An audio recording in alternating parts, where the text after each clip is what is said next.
Constitution of a nation. What constitutes a nation, and how is a nation formed? Indigenous populations, language, tradition, ethnicity, and religion, any one of these factors alone cannot constitute a nation. Look around, and you will see innumerable examples of it.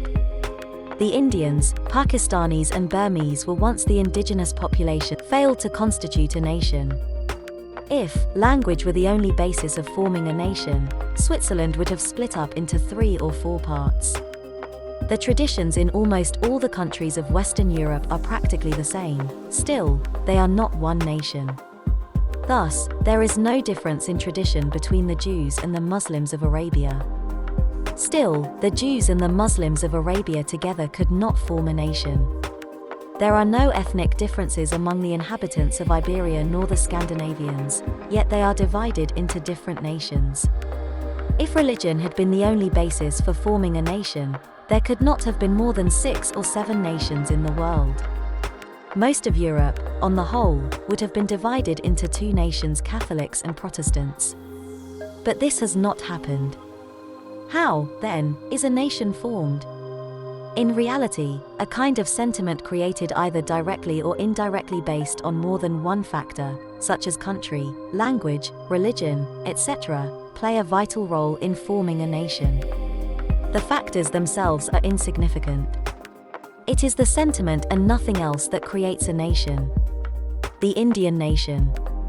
India became nationless, the first time after the death of the Aryan, non-Aryan divide, giving way to the internal revolution of Buddhism and Brahmanical nations. The second time India became nationless after the Buddhist, the Brahmanical divide succumbed to the external Muslim invasion. Finally, for the third time, India became nationless after the weakening of the Hindu-Muslim divide and fell easy prey to the British conquest of India. British came to India not to settle but to earn money. After conquering India, they started their exploitation machinery in full swing and formed a stable government to facilitate exploitation. They created an English-knowing society to run the government smoothly. The exploitative machinery of the British opened the eyes of all classes of Indian people. The anti-British exploitation sentiment united the whole of India. It was the first time that all India had formed a nation. The English language served as the unifying link in India and had become the lingua franca of multilingual India. An Indian nation developed due to the British, though they did not intend it. India split up into hundreds of parts became united in a country or a nation, which had never occurred before. Neither the Pandavas, nor Ashoka, nor Kanishk, nor Samudragupta could form one government throughout India. But the British did. India's fight for independence. In this fight for independence, the Indian leaders committed a blunder. They should have engaged themselves in an economic struggle instead of starting a political movement. All Indians could have fought together unitedly, there being no Hindu, Muslim, Punjabi or Marathi feelings in this economic struggle. As a result, an anti-exploitation sentiment could have been developed in India. This sentiment could have made Indians stronger. The fight for economic independence would have brought political independence also. Some delay could have occurred, but political independence would have surely come. The British took advantage of this blunder of the Indian leaders. They got the opportunity to divide India into 2 parts. They infused in the Muslims the idea that the Hindus formed the majority. Therefore, if the British quit India, the government would naturally go into the hands of the Hindus, and the Muslims of the whole of India would remain as their subjects. Had the leaders started a movement for economic independence instead of accepting the partition of India, it would have been possible to form a united and independent India. Reasons why they did not want economic independence. Leaders in the struggle for political independence might not be suitable leaders in economic independence. And there was every possibility of young leaders appearing among the revolutionaries. The leaders did not want this. They tried to check the sanguinary revolution by preaching the theory of non-violence. In the struggle for independence, the English language and the anti-British sentiment had made India one nation.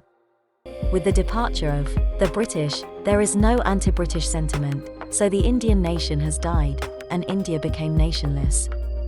We should have created a new sentiment, but the Indian leaders failed to do so.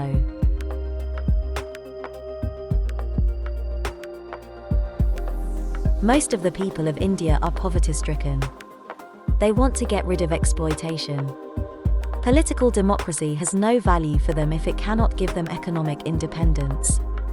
If an anti-exploitation sentiment is created among the poverty-stricken mass of India, not only will a strong nation or a strong group of Samajas be formed, but this nation or group of Samajas will continue with due solidarity for a long time. Therefore, the leaders should organize self-reliant Samajas based on similar socio-economic factors. In all spheres of life, along with English, maximum facilities are provided to every language of India, in their respective regions as the official language and as the medium of public contact. The Samajas are essential as the different characteristics of the land of India cannot be pounded into dust by the steamroller of governmental machinery, and such unity is not at all desirable. The lack of unity at present only means that India has become intellectually bankrupt and needs now an intellectual revolution. The primary duty today. Although the anti-exploitation sentiment is essential in building a nation or a group of Samajas, this sentiment will not sustain a nation or a group of Samajas for a long time. One day exploitation must cease. If it is not stopped altogether, one can confidently say that in the future, the intensity of exploitation will be much less than what it is today. As soon as administrative power passes into the hands of moralists, then exploitation will cease to exist. In the absence of exploitation, anti-exploitation sentiment will die out. Consequently, a nation or a group of nations based on the anti-exploitation sentiment will not exist either. What will happen then? The sentiment of spiritual inheritance and cosmic ideology will keep people united. Indeed, this spiritual sentiment will not help to form a nation inside any particular country. Still, it will unite the entire planetary world, and even the universe, into a nation. Then there will be only one nation, a universal nation. Today, human beings, to whatever country they may belong, should, on the one side, propagate anti-exploitation sentiment. In all the spheres, physical, mental and spiritual too, to form strong nations in their respective countries. On the other side, preach the theory of one spiritual inheritance that every living being is the child of the supreme entity.